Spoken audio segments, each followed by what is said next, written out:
नमस्कार दोस्तों, कैसे हैं आप सब। होपफुली आपका जो प्रिपरेशन है वो अच्छा जा रहा होगा। एग्ज़ाम नियर अबाउट आने वाले 1 और 2 मंथ में आपके पास एग्ज़ाम की डेट्स वगैरह आनी स्टार्ट हो जाएंगी। और इसी के साथ हम इसी कंसर्न करके पार्ट 4 MCQs इकोनॉमिक्स जो प्रीवियस ईयर पेपर्स में आ चुके हैं वो जो इंपॉर्टेंट बनते हैं दोस्तों आपके लिए, वो आपके पास लेके आए हैं और आपका स्वागत करते हैं पार्ट 4 में। और विदाउट एनी डिले दोस्तों है और फर्दर एक्सप्लेनेशन के लेट्स स्टार्ट आवर सेशन। दोस्तों सेशन की शुरुआत करते हुए फर्स्ट क्वेश्चन की तरफ बढ़ते हैं। तो फर्स्ट क्वेश्चन है कि if the demand function is x equal to 400 divide by P, what will be the price electricity और demand at the P equal to 20 unit. हमको निकालना है प्राइस इलेक्ट्रिसिटी ऑफ डिमांड। तो उसका पहले हमको फॉर्मूला पता होना चाहिए। दोस्तों फॉर्मूला क्या होता है? Proportionate change in the your quantity demand due to proportionate change in the price. ठीक है, तो अगर मैं इसको सिंप्लीफाई फॉर्म में लिखूँ तो D x upon D P P upon x, ये आपका आ जाता है आपका प्राइस इलेक्ट्रिसिटी का। पी इसमें प्राइस जो हमारे पे 20 यूनिट है, एक्स है जो यहाँ पे फंक्शन दिया हुआ है, D x upon D P है यहाँ पे डिफरेंशिएशन निकालना है। तो यहाँ पे डिफरेंशिएशन हम पहले निकालेंगे। डिफरेंशिएशन का एक मैं रूल भी यहाँ पे लिख देता हूँ कि ए की पावर एन है तो यहाँ इसको डिफरेंशिएट करेंगे तो ए की पावर एन माइनस वन हो जाएगा। तो यहाँ पे डिफरेंशिएट हमको एक्स को करना है, तो एक्स यहाँ पे 400 डिवाइड बाई है तो उसको हम पहले पी के फॉर्म में लिखेंगे, प्राइस के फॉर्म में लिखेंगे तो पी तो ऊपर चले जाएगा यहाँ से, तो पी माइनस वन। ठीक है, अब इसको डिफरेंशिएट करेंगे तो डिफरेंशिएट करेंगे किसके साथ? डी पी के साथ। ठीक है, डी पी। देन आता है दोस्तों, मैंने बोला कि एन जो एन यहाँ पे माइनस वन है तो माइनस वन तो आगे आ जाएगा 400 का 400 लिखा जाएगा। ठीक है, और फिर उसके बाद आ जाता है कि पी के ऊपर माइनस वन है तो इसमें से क्या होता है दोस्तों, यहाँ से भी एन माइनस वन हो जाता है। तो एन यहाँ माइनस वन है, इसमें माइनस वन और कर दीजिए तो यहाँ से ऑल ओवर क्या आएगा कि -400 इंटू पी की -2 मीन्स पी की माइनस स्क्वेयर है जो कि माइनस की पावर की माइनस में। ठीक है, तो यहाँ से आपका आ गया जो डिफरेंशिएशन का प्रोडक्ट, डिफरेंशिएशन का जो रिजल्ट है। ठीक है, -400 इंटू पी की माइनस स्क्वेयर। ठीक है, अब इसको लिखेंगे हम फॉर्मूले में, तो हमारे पास फॉर्मूले में लिखा जाएगा -400 पी की माइनस स्क्वेयर, और फॉर्मूले में हमारे पास क्या बचता है? पी को अभी पी के फॉर्म में लिखेंगे, एक्स को लिखेंगे हम पहले पी के फॉर्म में 400 डिवाइड बाई पी।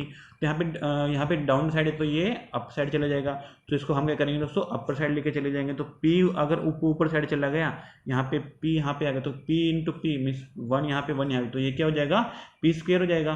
तो पी स्क्वेयर होने से क्या हो गया यहाँ पे? पी स्क्वेयर होने से क्या होगा? पी -2 + 2 यहाँ से यहीं से कैंसिल हो गए। ठीक है, +2 - 2 जीरो हो गया, पी की पावर जीरो तो वन ही होगा, और 400 यहाँ से आ गया, 400 कैंसिल हो गया, तो यहाँ से आ गया हमारे पास रिजल्ट आ गया आपके पास -1 आ गया। तो -1 तो आ गया। अब देखते हैं ऑप्शन में जीरो है, इन्फिनिटी है, वन है, लेस और ग्रेटर देन इन्फिनिटी है।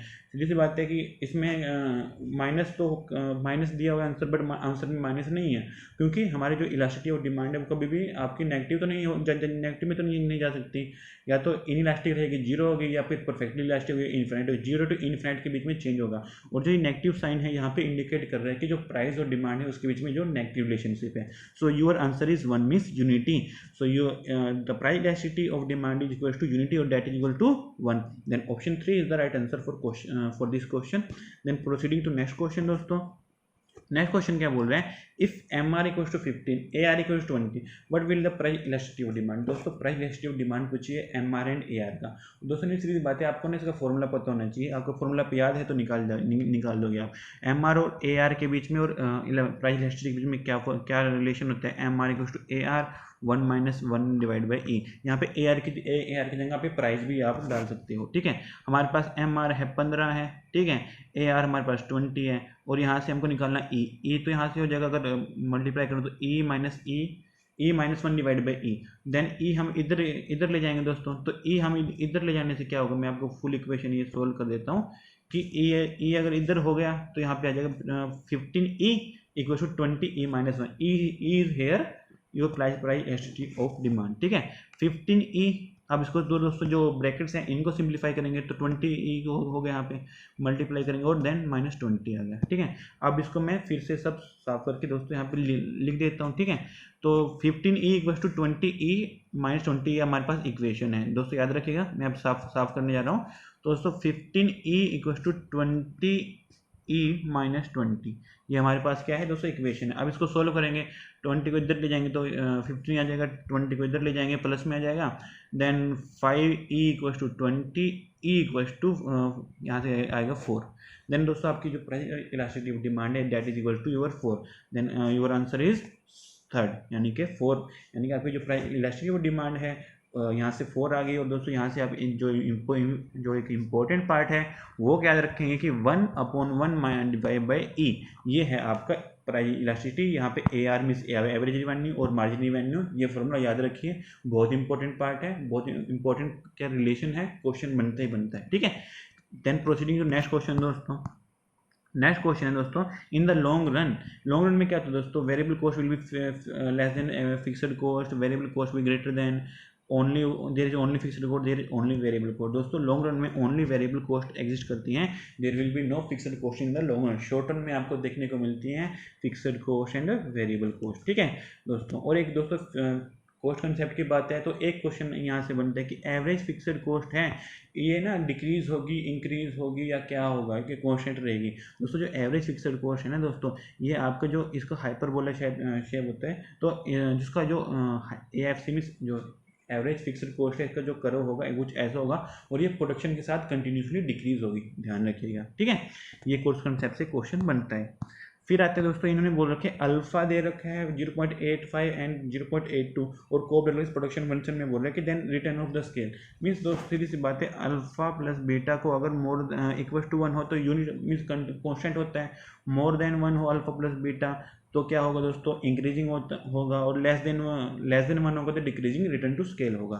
सो यहाँ पे सीधी सी बात है, इसको प्लस कीजिए, अल्फा कितने 0.85 और 0.82, दोस्तों यहाँ 5 to 7 8 8 16, तो यहाँ पे 1.67 है। तो इन्होंने पूछ रखा है कि रिटर्न स्केल क्या है दोस्तों, ये क्या है मोर देन 1 है, और if alpha plus beta more than 1 हुआ तो ये क्या होता है दोस्तों, इंक्रीजिंग रिटर्न टू स्केल होगा।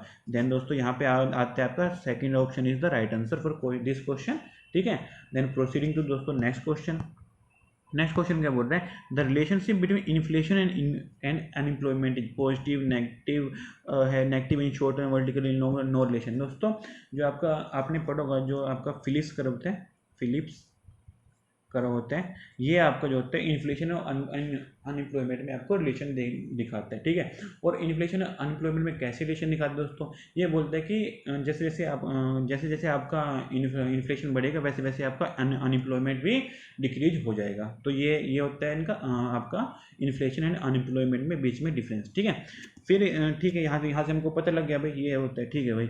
अब क्या बात है भाई, ये बोल रहे हैं कि क्या रिलेशनशिप शॉर्ट रन में भी होगा, लॉन्ग रन में भी होगा, या पॉजिटिव है नेगेटिव है, क्या है। वैसे देखा जा रहा है नेगेटिव है, लेकिन दोस्तों ये जो फिलिप्स कर्व होते हैं शॉर्ट रन के लिए होते हैं। इसके बाद एक साइंटिस्ट वगैरह जो इकोनॉमिस्ट आए थे ना, जिनमें नाम फेमस है फिलिप्स, FVLPS, उन्होंने बोला था कि जो ये लॉन्ग रन में होते हैं ना, ये इसमें आपका जो इन्फ्लेशन और अनएम्प्लॉयमेंट, इसमें कोई ट्रेड ऑफ नहीं होता, देयर इज नो रिलेशनशिप, उसमें क्या होता है वर्टिकल हो जाता है। तो दोस्तों यहाँ पे जो राइट आंसर होगा वो negative in the short run and vertical in the long run, ठीक है।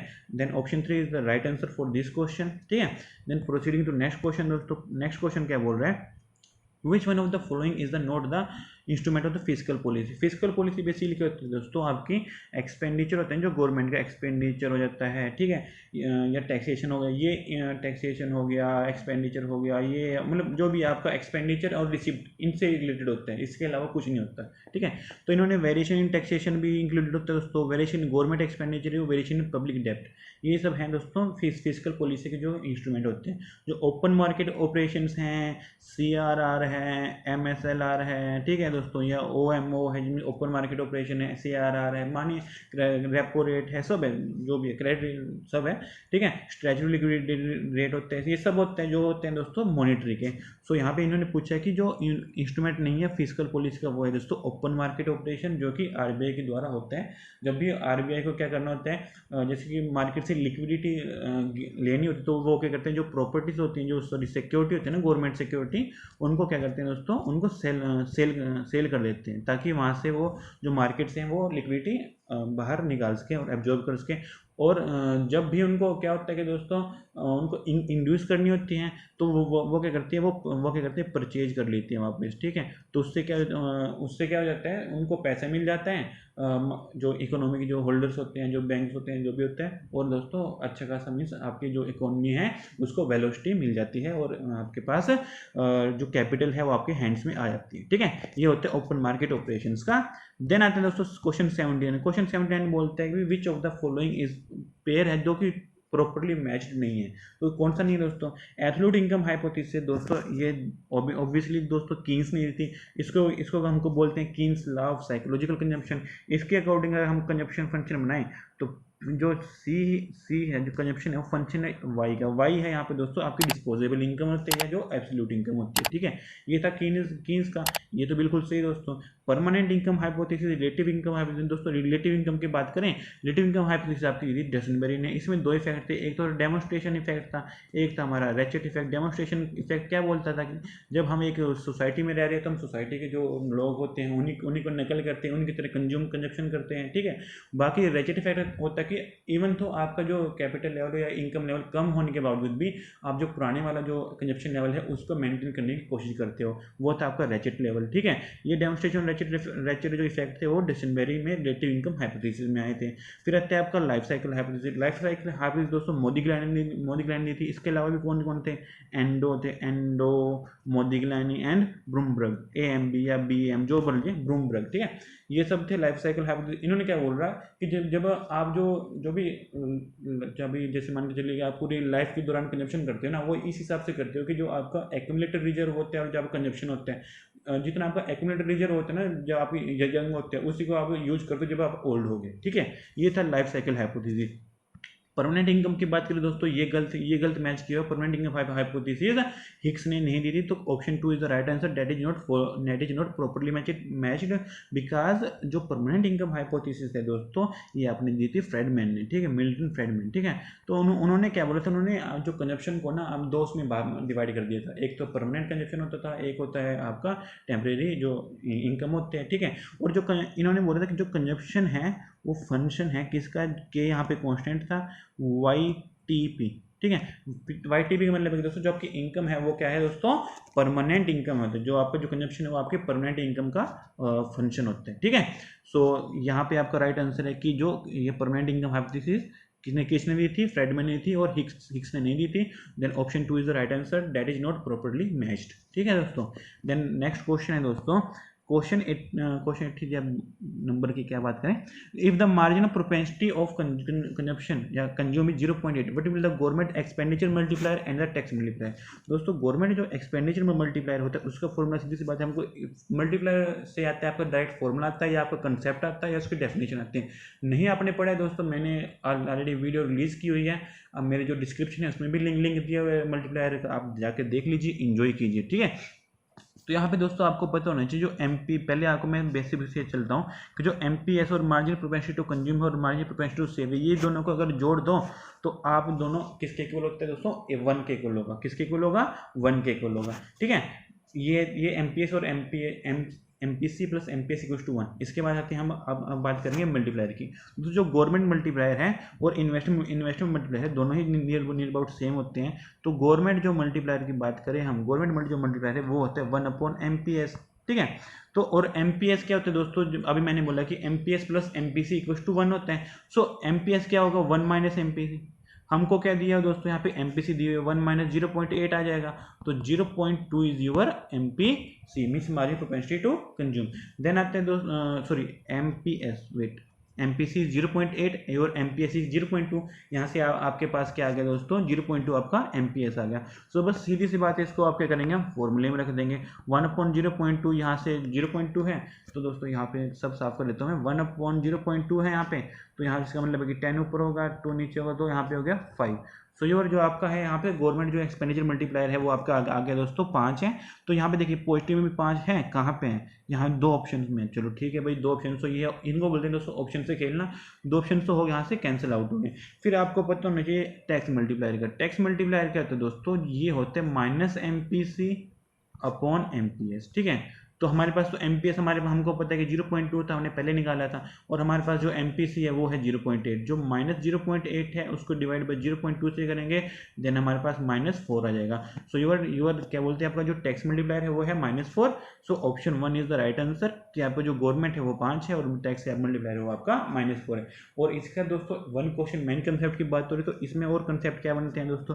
मैंने बताया आपको टैक्स मल्टीप्लायर होते हैं -MPC अपॉन MPS। अगर दोस्तों प्लस मीन्स पॉजिटिव जो MPC और डिवाइड बाय MPS बना दूं तो इसको बोलेंगे हम ट्रांसफर पेमेंट मल्टीप्लायर। ठीक है, ट्रांसफर यहाँ P लिख दो, ट्रांसफर पेमेंट मल्टीप्लायर को बोलते हैं MPC अपॉन MPS। ठीक है, ये होता है यहाँ पे एक और जो कंसेप्ट था आपके लिए। और जो गवर्नमेंट मल्टीप्लायर है वो investment multiplier near about same होते हैं, 1 अपॉन MPS होते हैं। ठीक है, ये इस क्वेश्चन का पूरा सार है।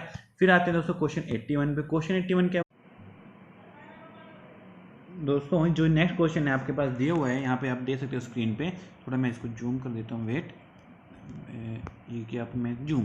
ठीक है, then if the demand function दिया दोस्तों p इक्वल्स टू 400 - 4x है, then what will be the maximum T R and when. दोस्तों इनको निकालना है हमको, मैक्सिमम टी आर निकालना है और कौन किस लेवल पे निकालना है। ठीक है, तो ये है कि यहाँ पे दोस्तों टी आर निकालना है तो दोस्तों हमारे पास दिया है प्राइस का जो है आपका डिमांड फंक्शन है, जो प्राइस के फॉर्म में दिया है p।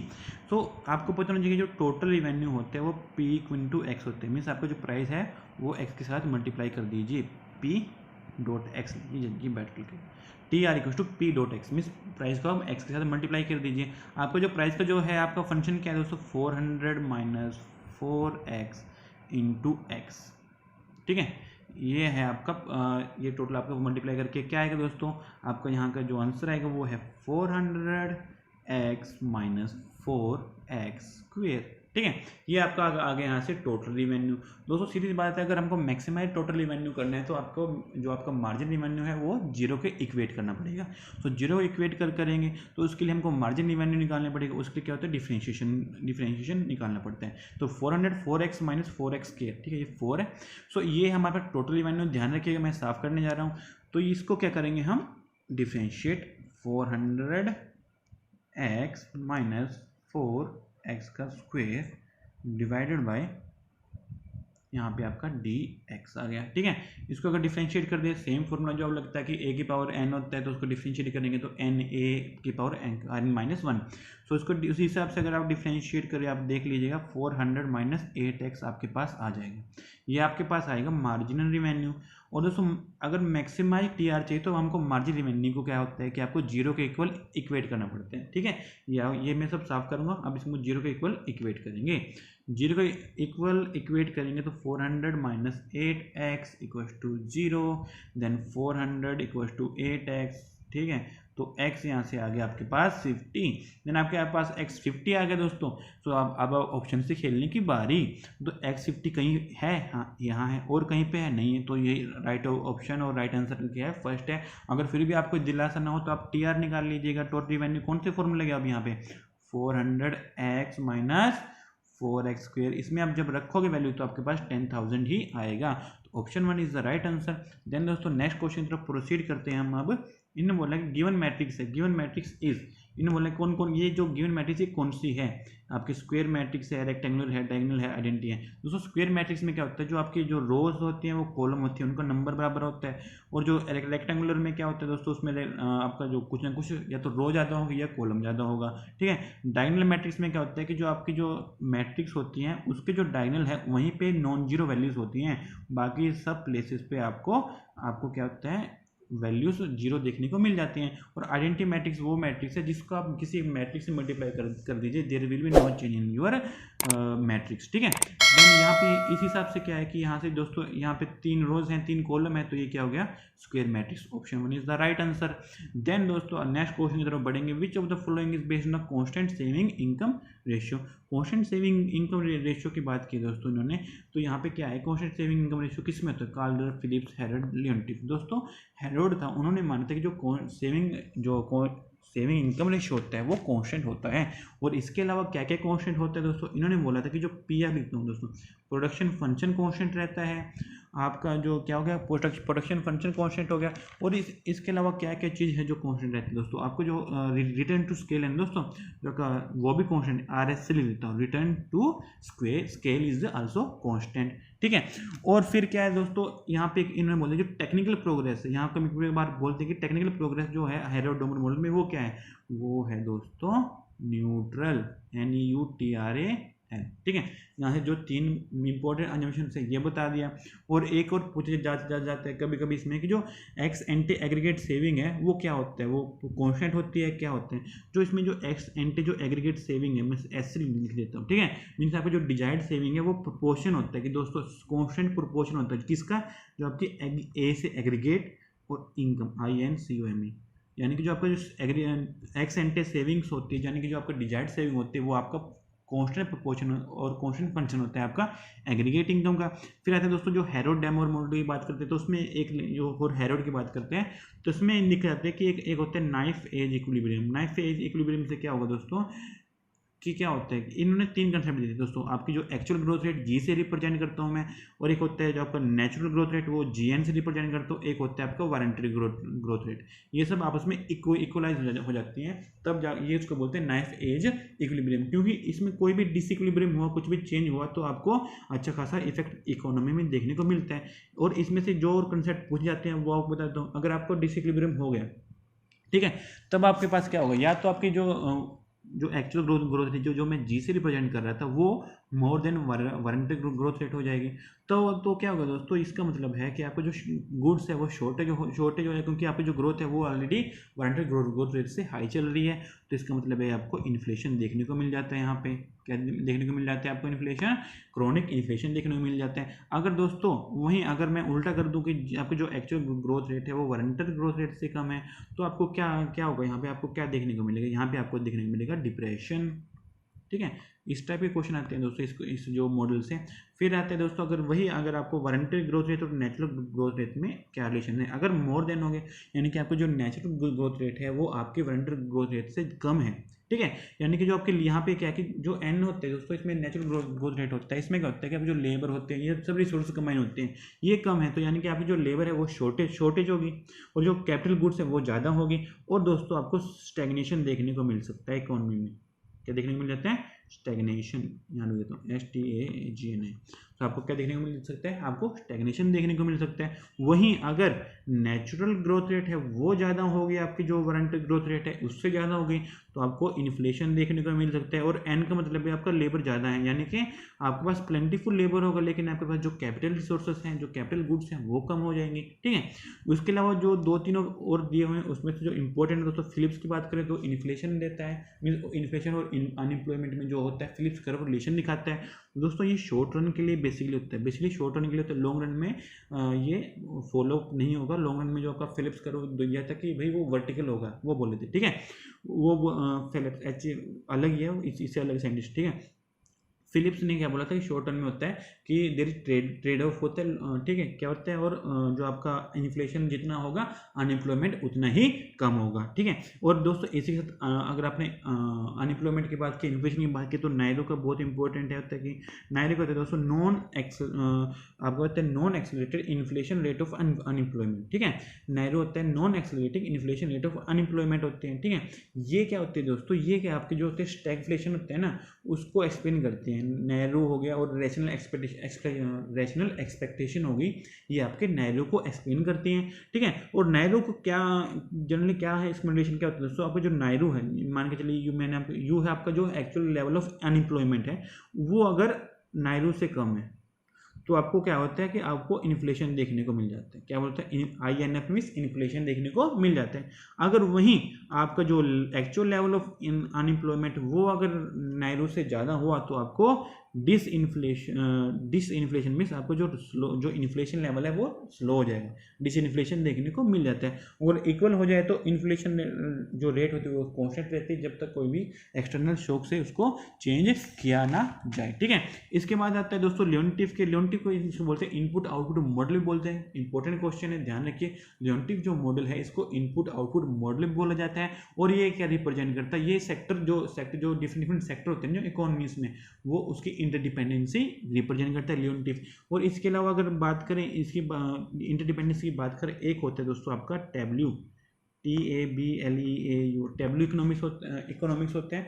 वो क्या होता है दोस्तों, ये टैब्ल्यू जो टर्म थी ये फर्स्ट ऑफ ऑल किसने दी थी, ये दी थी आपकी फ्रैंकोइस, एफ से लिख देता हूँ, क्विसने, QUESNAY। ये आपकी जो टैब्लो इकोनॉमिक्स है ये आपकी जो टम्पटी फ्रैंकोइस क्विसने ने दी थी।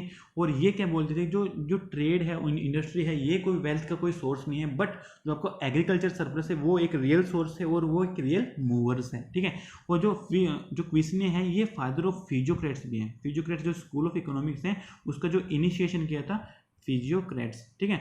वो तो फिजियोक्रेट्स क्या मानते थे, फिजियोक्रेट्स मानते कि आपको जो इंडस्ट्री है और जो कॉमर्स है ये आपका वेल्थ जनरेट नहीं करता, बट जो आपका प्राइमरी सेक्टर है ये आपका वेल्थ जनरेट करता है।